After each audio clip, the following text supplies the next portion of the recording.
भगवान, आपने तो स्पष्ट कह दिया कि जिसका मन वश में नहीं, जिसकी इंद्रियां वश में नहीं, उसके लिए योग प्राप्त होना कठिन, अर्थात भगवत प्राप्ति होना कठिन है।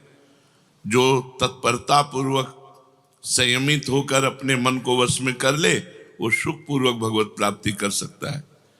पर उस साधक की क्या गति होगी जिसका मन, बुद्धि, चित्त, अहंकार ये वश में नहीं है, और वो साधना करता है, नाम जप करता है, सत्संग करता है, स्वाध्याय करता है, पर इंद्रिय विजयी नहीं है, मन विजयी नहीं है।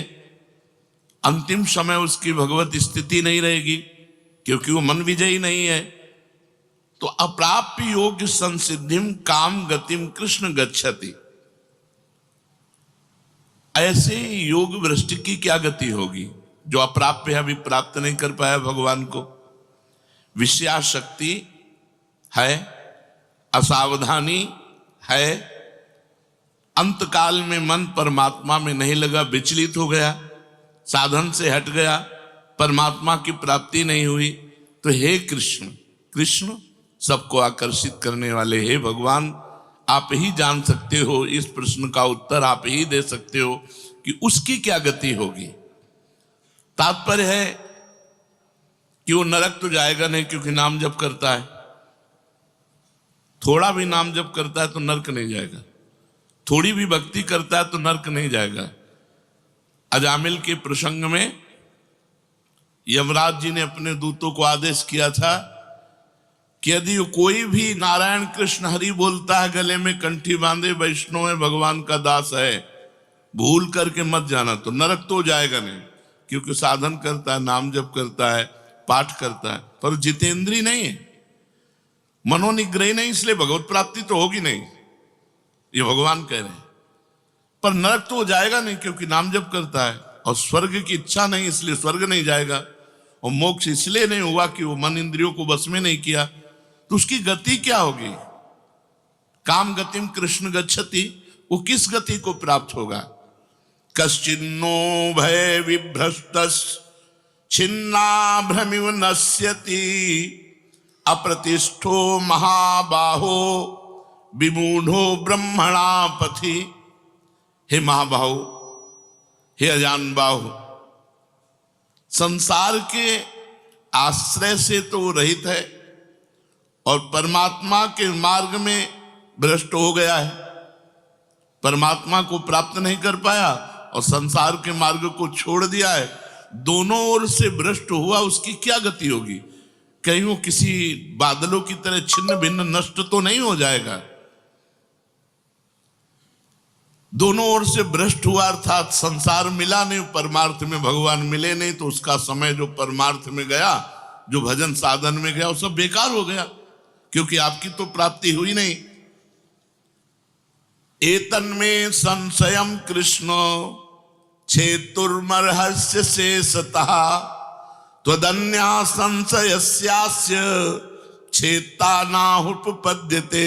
हे कृष्ण, मेरे इस संदेह को सर्वथा छेदन करने के लिए आप ही समर्थ हैं, क्योंकि किसकी क्या गति होगी इसका निर्णय तो सिर्फ भगवान कर सकते हैं।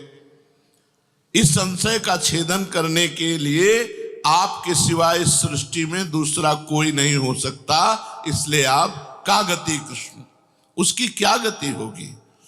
भगवान बोल रहे हैं, बहुत सुंदर बोल रहे हैं। पार्थ नैवेह नामुत्र विनाशस्तस्य विद्यते नहि कल्याण कृत कश्चित् दुर्गतिम तात गच्छति। पहली बात है कि उसकी दुर्गति नहीं होगी, ये तो बस पक्की मान लो। वो नरक नहीं जाएगा, वो स्वर्ग नहीं जाएगा, मोक्ष नहीं होगा, लेकिन उनकी दुर्गति भी नहीं होगी। ऐसा नहीं है कि वो दुर्गति को प्राप्त हो जाए। जिसको अंतकाल में भगवान का स्मरण नहीं होता, उसका कहीं पतन तो नहीं हो जाता, अर्जुन का पूछना था। इस बात को लेकर के बहुत व्याकुलता थी कि बेचारा साधन कर रहा है, इंद्रियां बस में नहीं, मन में बस में नहीं, तो अंत समय भगवान का स्मरण नहीं होगा तो उसकी दुर्गति हो जाएगी। तो भगवान कह रहे पार्थ नैवेह नामुत्र विनाशस्तस्य विद्यते। हे पृथानंदन, सच्चे हृदय से जुड़ा था। भगवान जुड़ना देखते, रहत न प्रभु चित चूक किए की, करत सुरत सहबार ही की।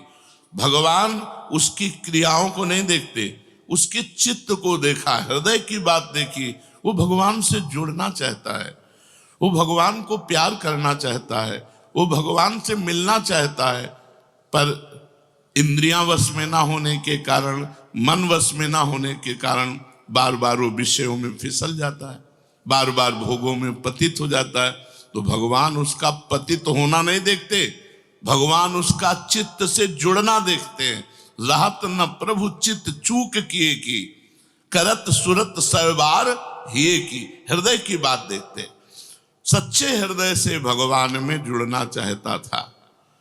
अब उसका पतन नहीं हो सकता, मरने के बाद भी पतन नहीं हो सकता।